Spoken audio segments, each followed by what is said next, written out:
Hi there, my name is Greg.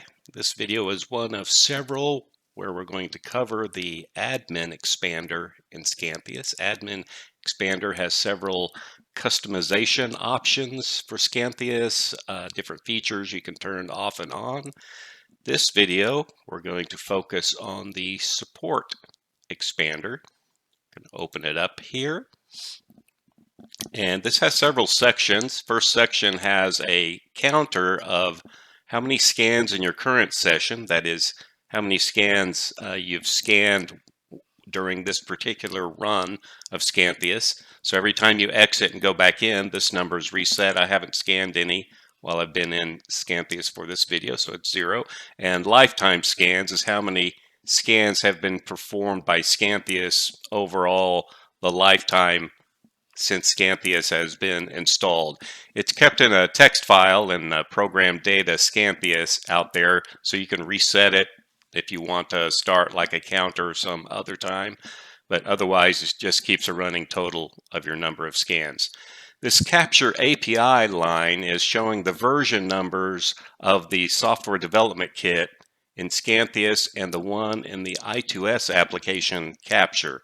Now, these two need to match, otherwise you might have some unusual behavior in Scantheus. Fortunately, when you start Scantheus up, it compares these versions, and if they don't match, it'll warn you and ask you to install the latest capture, and that's covered in another video. This here tells you what your current version is, and what we're going to do here is we're going to do a check for updates. So you can run this at any time. And what this does is hits the web and checks the version number that you're currently running against the current release that's out there. Now, you need to have a version of Scantheus that's licensed. Otherwise, it'll have a message come up asking you to contact us. But otherwise, if you're in our licensed database, it'll bring this window up. I've got a new release out there, 2.0.16. Now, you can download it directly from here, or if you have some trouble with it downloading, you can actually copy the link and paste it into a browser and download it that way. We're going to do the direct route here. So it goes up and hits the web and downloads the file. I purposely cut out some of the boring bits there.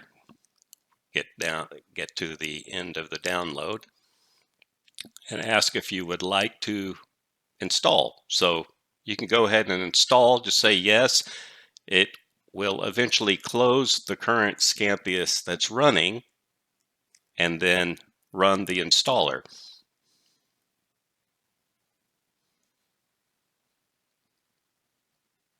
It's just one little checkbox you have to do.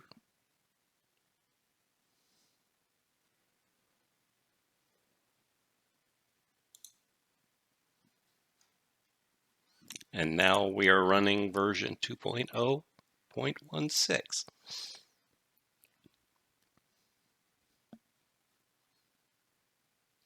Go back into the Admin Expander here. So that's check for updates. If a new capture was required after that update of Scantheus, it would have let you know and ask if you wanted to install the capture. It's part of the Scantheus install. The capture install is provided.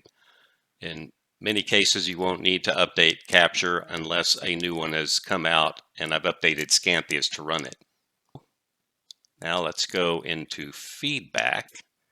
This is a great tool for us to diagnose any kind of issues you have before calling us, because this not only sends us a message about what kind of problem you're having, but it also attaches your current config file and the Scantheus log file. So we can take a look at those before we contact you back, because we might be able to see what kind of issue it is, like a setting or some other situation that we could get back with you and solve it right there without even having to remote in.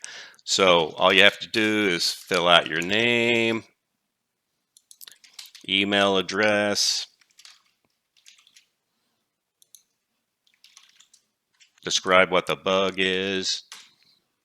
Now, preferably you got to have a little bit more detail than what I put there. I'm just saying that would be a lot more helpful than just the program's broke. Tell us at least the area it's broke. Maybe even kind of like what you were doing. You know how it is when you got to fix a bug.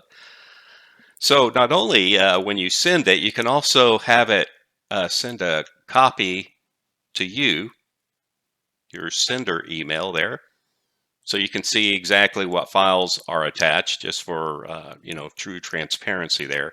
And you can also attach a file, like if there's a particular image you want us to look at. Now, I'd caution you that if you have a really large image and you've got some limits on your email system, you may have some problems. So try to send as small an image as you can. But the way this works is you click on an image and you click in the area.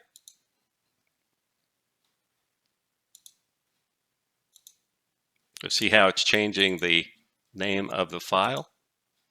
So I had it backwards. You click into the field and then click the image, and it changes the file. So now not only will send the config file and the log file, but also attach this image to it. So that's feedback. Really good tool. Or if you have any feature requests, a lot of the features and strength of Scantheus is from feedback I've gotten from users. So feel free to use it that way, and we can take it from there. Next is logging. This is primarily for diagnostic purposes for support people. If we need some more information, you can enable logging. Now, there's some logging that's automatic. Specifically, if you've ever seen a program crash and it has this big old long message, little bunch of stuff that's indecipherable, well, there might be information in there that's helpful to us. And in those situations, Scantheus will automatically write that to the log file. This logging here is turning on other logging, a little lower level, that can actually impact how fast your scanning will go. It could slow things down. So only turn this on if you've requested by support people. We can go in here and take a look at, I mean, this is an example of what a log file has. And as I'm programming, you can see it. Sometimes I have a bug and I can't report it to myself. I actually have to fix it. So that's the kind of information that's in there. And this is the type of file that is attached to the feedback email. So you can see how that could be very helpful for us. And finally, at the bottom part of support is our phone number, our support extension there, and our email address for support. This Arrow Admin is what we use for remote access. And if you don't already have it installed, it will bring up the Arrow Admin website. And it's a zero install executable, which means you don't run an install, you just download the program and run it. If it is already downloaded, this will bring it up and run it. And if you're familiar with TeamViewer or some other remote access applications, you provide us an ID number, and then we remote in, and then you have to provide us a PIN number. So we can't just automatically come in. You have full rights on whether to accept or deny our access to you. So that's it for the support expander under Admin Expander in Scantheus.